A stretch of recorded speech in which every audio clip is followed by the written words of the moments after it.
It was, Yeah, I think it's what Brand was saying. The format was just stale. It was just one deck at the top the whole format, and everybody had the best list for it. So it was like ramming your head into a wall every tournament. You just had to play against the same thing over and over. mhm. And um, but what you saw at Worlds was people like Chuck, who went undefeated through the grinder, undefeated through Swiss, because he had figured out what everybody was playing. He had figured out a way to beat it. And like Empoleon Bronzong was just a clear counter to that deck. I mean, I think it was the strongest deck in that format. And eventually you just saw people figure out what was the best, and having that list posted actually helped people because they could see what they were up against. They could see the metagame, and they could make better decisions for it, while other people who just copied that list were kind of behind the curve. Yeah, it's kind of like terrible when you're playing against a deck you know, right? Like last year, if you're playing against like a Luxchamp or a Gyarados, and then they go potion, you're just like, what? You're just like, wow, you're terrible, but that's gonna win you the game because everyone tries to pinpoint math on just spot on, and when you play terrible cards that just help you in that one particular situation that you just happen to be in, it's like shit. Yeah. At Nationals, I was playing against a Don fan, and they dropped Ruins of Alpha against my Honchkrow and a Crobat G. This man. I was like, cool. That lost me the game as well. Oh. Yeah, and if the lists were standardized, you wouldn't see Don fan playing Ruins of Alpha. Oh. That's brutal, actually. Yeah. Belt as well. Like, oh, not good. That's brutal. Yeah, Drew, do you have anything you want to add to? Yeah, sure. I mean, with the Gardevoir format, I didn't even realize what I was doing until Worlds, and then I played my own deck 5 games out of 7 or 8, however many Swiss, and it's like, enough of this after the tournament, Because, like, I mean, you publish a deck list after states or regionals, it doesn't make a difference, but around nationals time, you're going to have to play that same format again, so it was just So frustrating. you regret having published it? Yes. It was, it definitely hurt my own chances. And as far as the latest formats are concerned, I think there was enough variation amongst the SP Pokemon engines that you weren't going to get a standardized list no matter what, so Yeah, you were never going to end up playing yourself over and over again.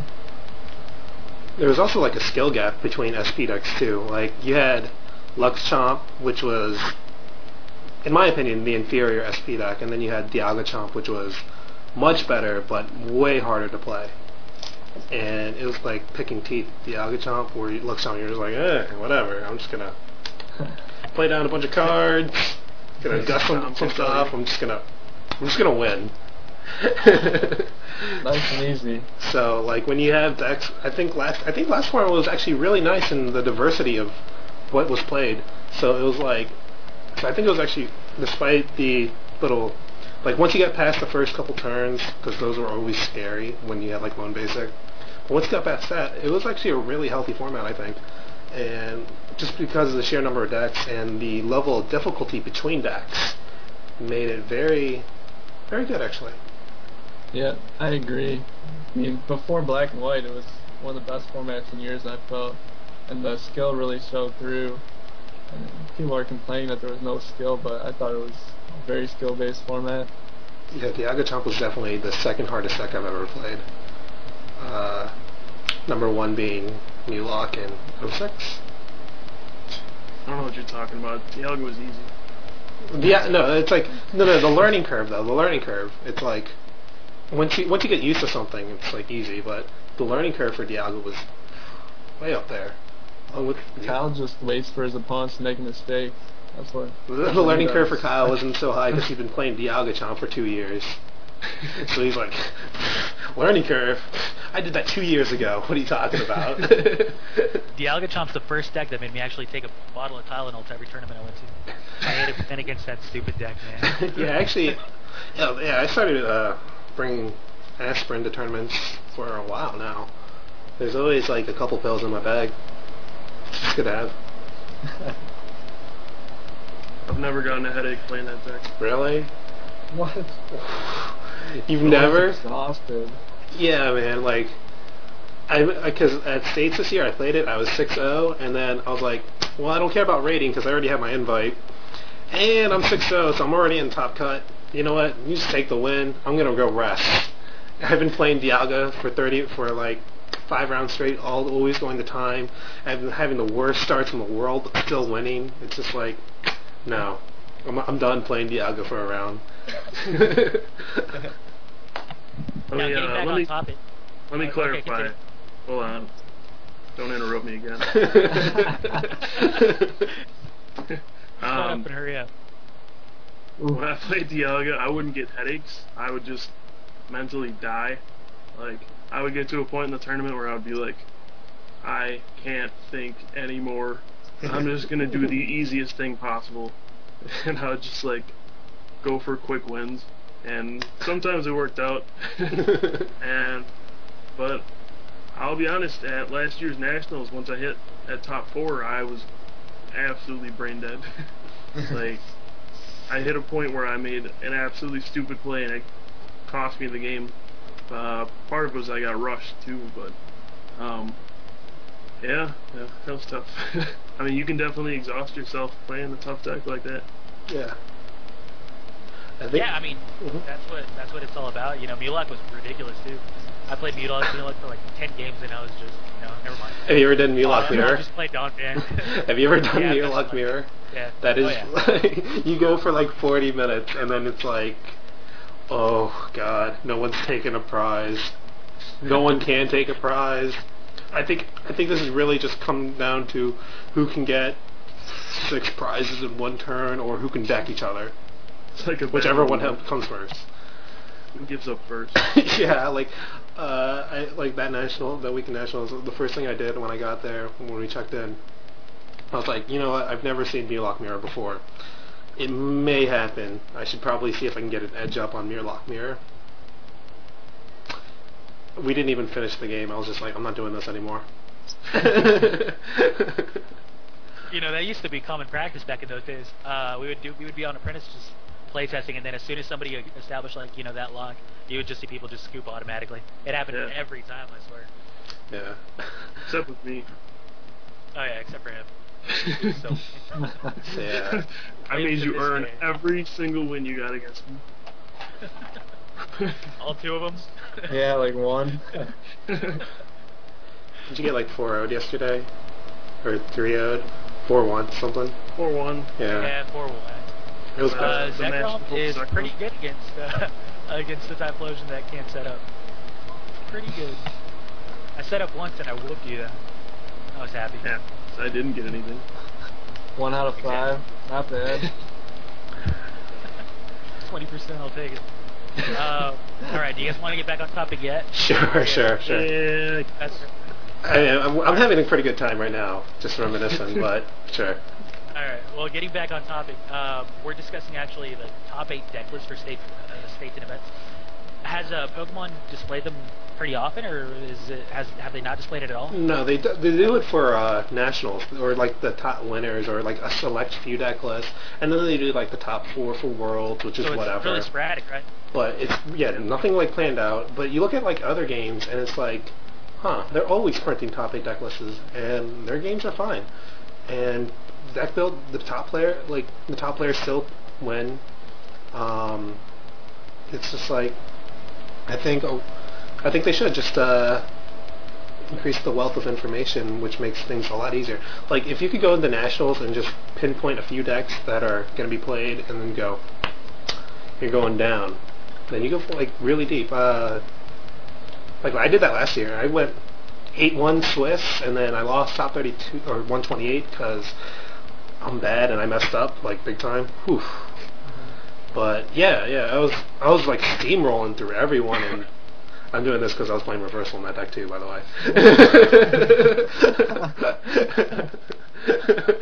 But yeah, I was steamrolling through everyone, And yeah, it was like no contest. The only game I lost in Swiss was like when I went second. No, I went first. Started with Ball Toy, and I couldn't play supporter, so I was just like, go. And he goes, well, I'm Sully Muckchomp, DCE Expert Belt. I was like, okay, you win. So that was It was from Wisconsin. Yeah, I remember. I was actually really upset about that because, again, Expert Belt wasn't a card that was played at all really in Luxchamp. It wasn't like now. Expert Belt's like, of course you would play Expert Belt in Luxchamp. Why wouldn't you? But back then it was just like, ugh, really? So I don't know, maybe. It was in that area back then, so I was kind of really upset that I lost because it kind of feels like you just lost a potion. To me, at least, it felt like I just lost the potion, and I was just like, of course it would be from someone terrible, because that was my thought, and I was like, you must be terrible if you're running Expert Belt in Luxchamp. So Pam's in his own little world today, and he refuses to stick to the topic. Hey, And, hey, I just go off like this sometimes. Yeah, I'm not the only one who noticed that. No, you're not. So anyway, okay, if it is sporadic, then that's got to be a mistake because the reason that most games do, display all these deck lists is to kind of keep the field even. What did I do? I didn't do nothing. There's some. No. Okay. They display these deck lists to keep the field even, and so that so that people can't get an advantage by knowing deck lists that other people would. That's their main argument towards displaying all these deck lists. However, if Pokemon's going to just do it, randomly, then it kind of defeats that purpose, I would think. So I think it's either an all-in or a fold. Mm-hmm. Yeah. All in. Good. I'm glad you. All in on my. I thought it was kind of weird the way they did it last year. They just kind of posted lists, and they're like, "Yeah, here's the list and the basic strategy behind this deck." And you're like, "Okay, well, who played that? Was it any good? Did it actually do anything?" You had no idea. Have they ever gotten it wrong on what the strategy part? I don't know. I didn't even read it. I think they had Mikey's. They had a whole section on Gallade strategy and didn't even play the right energy to use it. Oh yeah. Yeah. Plus, Gallade can use its powerful Sonic Blade attack when you attach a fighting energy, and there's no fighting energy in his deck. Yeah, they probably should. So it was like, you should probably look at what you're talking about before you say something like that. Yeah, and if they don't have the confidence, maybe outsource it to someone. Yeah, or just ask the player. That would probably help. I mean, that would get the player more exposure too. Yeah. That'd be kind of cool. Well, that's more of a coverage thing, which they're clearly lacking on. I mean, yeah, when I won nationals, I don't think they posted anything about me or my deck at all. Nothing. Even I just remember they made me fill out this whole sheet answering questions. Oh yeah. And then they finally posted my answers, and I didn't say any of that. They're just making up answers for me. I'm like, what? Well, they cut they cut and paste, and they put things out of context sometimes, Yeah. and it's it's actually what you say, but it's not the way you said it, and it's. That's more your fault though, because you didn't really give them anything to work with. What were your answers? Do you love Pokemon? Yes, I do. Or something like that. There was one that asked me, "Are you going to Worlds?" And I said, "Yes, of course I'm going to Worlds." What kind of a question is that? The question. No, I just came for nationals. I'm gonna decline the trip though. Sorry. Yeah, the questions they ask are really vague sometimes, or bad. It was how did you think of the tournament? I was like, what, the experience or the field? Because I can be brutal on both. So. It's what's your favorite Pokemon? And I'm like, why does this matter at all? Yeah. Why don't you ask me a real question? Okay, so if you guys don't agree with the top 8 deck list being printed, why is that? Because again, we're getting off topic. Come on, Tom, say something. We need Yeah, to get Tom. his accent. Well, I've said quite a lot about it. I think that